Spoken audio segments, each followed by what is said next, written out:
বসিরহাটে দুর্ঘটনাগ্রস্ত ইটভাটায় ফের আগুন। দমকলের দুটি ইঞ্জিন সেখানে হাজির। পুড়ে ছাই সর্বস্ব, লক্ষ লক্ষ টাকা।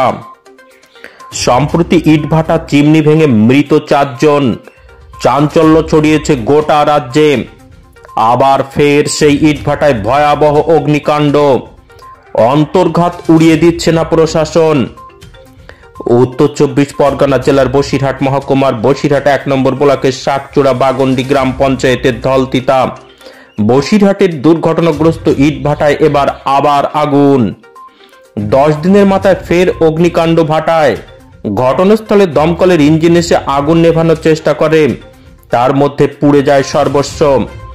গত 13ই ডিসেম্বর বসিরহাটের কৃষ্ণা ইটভাটা বিস্ফোরণে ভাটা চিমনি ভেঙে মৃত্যু হয় 4 জনের এবং আহত হয় 3 জন। সেই ইটভাটায় কয়লার গাদায় ভয়াবহ আগুন লাগলো। প্রথমে ভাটার লোকজন এবং স্থানীয়রা জল দিয়ে নেভানোর চেষ্টা করার পর দীর্ঘক্ষণ চেষ্টা করলেও আগুন আয়ত্তের বাইরে চলে গেলে দমকলকে খবর দেওয়া হয়। দমকলের একটি ইঞ্জিন ঘটনাস্থলে এসে প্রায় 5 ঘন্টার চেষ্টায় আগুন নিয়ন্ত্রণে আনে। তবে কিভাবে আগুন লাগলো কেউ বলতে পারছে না। বারবার একটি ভাটায় কখনো চিমনি বিস্ফোরণ, আবার কখনো ভাটার কয়লা মজুত আগুন লাগছে। এই নিয়ে রীতিমতো প্রশ্ন তুলছেন সাধারণ মানুষ থেকে ব্যবসায়ীরা।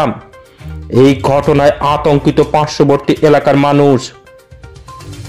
এমএস নিউজ বাংলা চ্যানেলের পরবর্তী খবর সবার আগে পেতে ইউটিউব চ্যানেলটি সাবস্ক্রাইব করুন, ফেসবুক পেজ ফলো করুন, ফলো বাটন ক্লিক করুন এবং খবরটি প্রচুর পরিমাণে ফেসবুকে শেয়ার করুন। আমরা যখন এসছি তখন থেকে এখানে ধোঁয়া উঠছে, হালকা হালকা ধোঁয়া উঠছে। এখন কয়লার স্ট্যাক হয়ে ভাঙা হচ্ছে জেসিবি দিয়ে। যত জেসিবি যত ভাঙছে তত একটু হচ্ছে, তলার দিকে একটু আগুন আছে।